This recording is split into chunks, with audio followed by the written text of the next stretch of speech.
그러면 장 의원님이 전략적으로 접근을 해야 된다 이런 네. 말씀하셨거든요.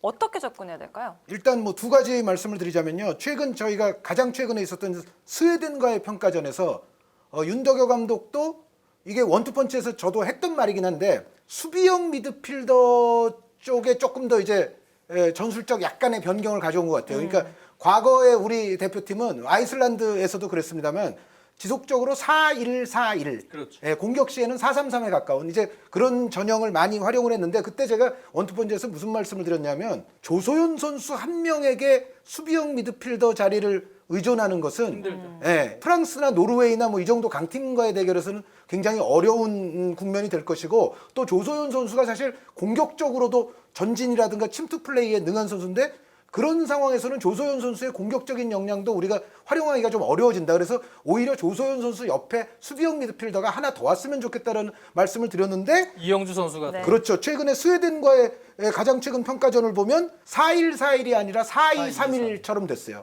그러니까 그거는 이제 조소연 선수 옆에 수비를 할 수 있는 수비형 미드필더를 한 명 더 둔다는 거거든요. 그런데 윤덕여 감독의 이 변화가 굉장히 합리적이다. 일단은. 그래서 수비형 미드필더가 우리는 최소한 2명 있어야 된다는 생각을 해보고요. 그리고 두 번째는 이거는 약간 희망사항인데 물론 프랑스는 또 비슷한 기량의 또 호화 멤버이기 때문에 멤버가 좀 바뀔 수는 있는데 제가 대충 이제 프랑스가 베스트 11 나올 선수들을 그려보니까 리용 선수가 이제 골키퍼부터 출발해서 한 7명 정도가 리용 선수가 나올 수가 있어요. 네. 근데 리용은 가장 최근까지 챔피언스리그 결승전을 했던 팀이에요. 그래서 바라건대는 리용 선수들이 조금 피곤했으면 좋겠다. 그러니까 우리 예전에 한일 월드컵 왔을 때 그때 그 프랑스는 못했잖아요. 굉장히 못했는데 가장 중요했던 원인 중에 하나가 프랑스 선수들이 사실은 경기를 좀 그 직전까지 많이 치르고 와서 좀 피곤한 선수들이 꽤 있었거든요. 네네. 그런데 그런 원인이 분명히 있었는데 챔피언스리그 경기를 가장 최근까지 치르고서 이제 월드컵 들어가는 거기 때문에 리용 선수들이 조금 피곤했으면 하는 바람이 있고 우리가 결국은 이제 프랑스를 상대로는 매우 극단적인 어떤 실리적인 컨셉의 경기를 펼치다가 프랑스의 체력이 조금 떨어질 때쯤 돼서 우리가 상대의 이제 뒷공간을 스피드로 공략하는 뭔가 이제 그런 흐름으로 우리가 갈 수밖에는 없는 경기예요. 이 경기는. 워낙에 기본적으로 멤버 차이가 좀 많이 나고 그리고 여기서 이제 희망사항을 하나만 더 말씀드리면 프랑스의 여태까지 아까 제가 프랑스 여자 축구가 좀 실패했던 역사를 제가 개괄적으로 좀 전에 말씀드렸잖아요. 근데 그런 상황이 한 번쯤 더 일어났으면 한다. 그러니까 그게 뭐냐면 프랑스가 이번에 이제 부분적인 세대 교체를 감행을 했는데 원래 이제 프랑스의 에이스 미드필더가 예전에는 2명 있었어요. 루이사 네시브라는 선수가 있었는데 이 선수는 아름다운 여자 지단 뭐 이제 그 미모로서도 또 각광을 받았던 선수 네시브 선수가 있었고 그리고 네시브 선수보다도 어떻게 보면 영향력이 더 컸던 미드필더 중에 까미유 아빌리라는 선수가 있었는데 네. 요 두 선수는 이제 선수 생활을 다 끝냈어요. 아예 선수가 아니에요. 지금 은퇴를 했고 그리고 이제 공격 자원 중에서 마리로르 델리라는 델리 선수가 있었고 엘로디 토미스라는 선수가 있었거든요. 요 두 선수는 아직 선수 생활을 하고는 있지만 대표팀에서 이제 안 불렀어요. 네. 그러니까 이제 세대 교체를 좀 하겠다는 얘기죠. 그런데 이제 왜 프랑스가 이제 이런 세대 교체를 또 베테랑 노장 공격수들을 좀 제외하기 시작했냐면 막상 중요한 토너먼트 가서 골 결정력이 프랑스가 생각한 것만큼 발휘가 안 된 경기들이 좀 많았어요. 그래서 이번에는 이제 물론 이제 말씀드렸던 토미스라든가 델리 선수는 제외가 되고 카스카리노라든가 디안이라든가 고뱅이라든가 이제 이런 선수들이 공격진에 이제 포함이 될 텐데 물론 이제 유명한 유제니 르소메 선수는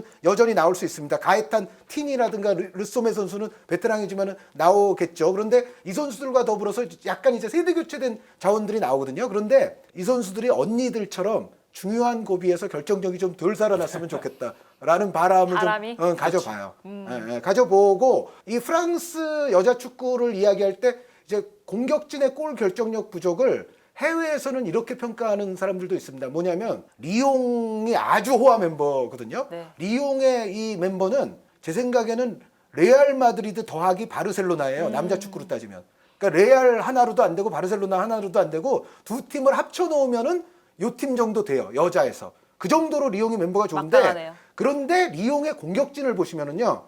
그 이번에 이제 젠더 갈등 문제로 인해서 불참하게 된 그 아다 헤게베리 선수, 여자 발롱도르 선수가 있는데 노르웨이 이 선수가 있고 또 네덜란드 공격수도 있고 그리고 플레이메이커 가장 중요한 선수는 이번 이제 독일의 이제 플레이메이커인 제니퍼 마로산 선수거든요. 그래서 리옹 멤버를 보면은 헤게벨이라든가 마로산이라든가 외국인들이 공격에 차지하는 비중이 좀 커요. 네. 그러니까 리옹이 전체적으로는 호화 멤버긴 한데 프랑스 선수들만 딱 꼬집어 봤을 때는 외국인 공격 자원보다 약간 떨어져요. 근데 이제 해외에서 이제 프랑스 팀의 골 결정력 부족을 얘기할 때 그 문제를 언급하는 평론가가 있어요. 그러니까 리옹이나 파리 생제르맹이 멤버가 좋지만 막상 보면 또 에이스 공격수나 외국인 선수들. 에이스 플레이메이커는 외국인들이 차지하고 있는 경우가 많았어요. 자국 멤버는 예, 없다. 예. 그러니까 그리고 상대적으로 프랑스의 그 장신 수비수 웬디 르나르 선수는 발이 아주 빠르진 않거든요. 그래서 공간의 순발력이 좀 느리죠. 그래서 프랑스 선수들이 리옹 선수들 중심으로 그 한 7명이 들어왔을 때 약간 후반에 지치고 거기서 우리가 체력전과 스피드로 프랑스 센터백을 공략을 해서 뭔가 하나 정도 넣고 여기에는 희망사항이 지금 여러 개가 들어가 있기 때문에 뭐 이건 현실에서 어떻게 구현될지는 모르죠. 네, 그렇다면 프랑스에 맞서서 우리는 과연 어떻게 해야 될까요? 그러니까 우리가 최선을 다해야 되는데 한 의원님 얘기했다시피요. 지금 경기를 보면 최전방에는 원톱은 정해져 있어요. 몽펠리에 고뱅 선수가 거의 원톱 낙점입니다. 네. 4-2-3-1 쓰는 팀이니까 이 팀은 원톱인데. 근데 왼쪽 이제 윙포드는 진짜 베테랑, 엄청난 베테랑이 르소모 선수가 보르도에 요즘에 아주 잘하고 있는 아주 돌파력도 좋고 또 득점력 갖추고 있는 이 아세이 선수와 이제는 약간의 왼쪽 윙포드에서 경쟁 체제가 들어갔거든요. 그러니까 르소모 선수가 물론 주전으로 나올 확률이 높지만 역시 전성기에 비하면 르소모 선수도 조금 떨어져 있고요. 근데 그리고 르소모 선수는 제가 오래 봤지만 나이가 들어도 무서워요. 무섭죠 물론. 그건 워낙 슈팅력이 미아햄 워낙 선수가 뒤에서부터- 나이 들어도 무서운 거나 똑같아요. 그렇죠. 예. 뒤에서부터 들어오는 슈팅력이나 여러 가지 노련미가 그대로 살아있기 때문에 여전히 무섭지만 그 정도로 초호화 군단이 지금 경쟁 체제에 있어요. 이선 같은 경우가 워낙 그렇습니다. 공격형 미드필더는 티에니 선수가 있고 또 게요로 선수라고 파리 상제르맹에 이 선수가 또 공격형 미드필더로 같이 경쟁 체제인데 역시 여기도 경쟁 체제고 오른쪽도 디아니 선수 파리 상제르맹에 디아니가 있고 리옹에 카스카리노가 있거든요. 근데 막상 보면 고벤 같은 선수가 확실하게 그렇게 전문 스트라이커스로 막 넣어주느냐 또 그런 유형은 약간은 또 아닌 것 같아요. 고뱅 선수가 득점력이 있지만 우리가 제가 보면 요 이선 라인들이 우리가 수비를 이제 어떻게 하느냐의 문제예요. 한의원도 얘기했지만 후반까지 지금 20세 이하 정정용 홍호가 인내심을 갖고 버티듯이 네. 우리는 염인지 또 이미나 이런 선수들을 조금 아껴둘 필요가 있어요. 이 선수들을 조커로 조금 놓고 오히려 우리 약간 힘이 좋은 윙포드들 있죠. 뭐 이금민 이런 선수들 돌파력도 있지만 그래도 힘도 좀 있는 선수들 그런 선수들도 놓고 수비를 시켜야 된다.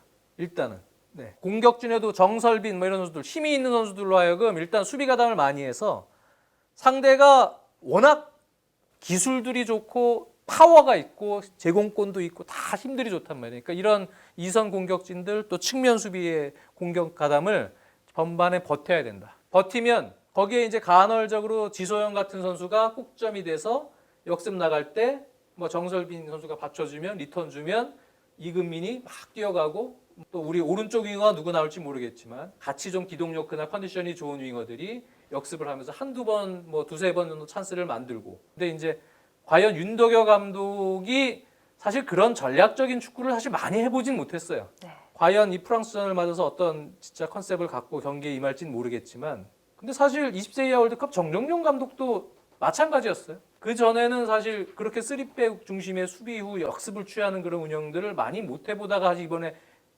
해서 성공을 거두고 있잖아요. 그것도 메이저 대회에서. 그러니까요. 그래서 윤덕여 감독도 어쨌든 우리는 그냥 뭐 정상적인 운영을 해서는 제가 보면 상당히 이건 버거운 팀이에요. 그러니까 전략적으로 승부를 해서 최선을 다해서 우리가 한번 승점을 딸 수 있는 방안을 찾아봐야 된다. 왜 그런가 하면 우리는 목표는 토너먼트 진출이기 때문에 2차전 나이지리아전은 승부를 봐야 돼요. 네네. 노르웨이는 프랑스보다는 전력이 좀 떨어지니까 물론 강팀입니다. 노르웨이도. 하지만 프랑스전에서는 어떻게든 똑같습니다. 정준영우처럼 포르투갈 만났을 때처럼 어떻게든 승점을 쌓기 위한 전략적인 승부를 하면 승점을 못 딸 것이다라고 얘기할 수는 없어요. 그 확률이 분명히 승점을 딸 확률도 존재하긴 합니다만 쉽진 않죠. 진짜 쉽지 않습니다. 오히려 저 20세 월드컵 남자 팀이 포르투갈에게 승점을 쌓는 것보다 더 어려워요. 네. 이 프랑스는. 네. 그것만은 확실합니다. 저도 동의합니다. 힘든 승부를 할 수밖에 없는데 어쨌든 최선을 다해 선전해 주길 바랍니다.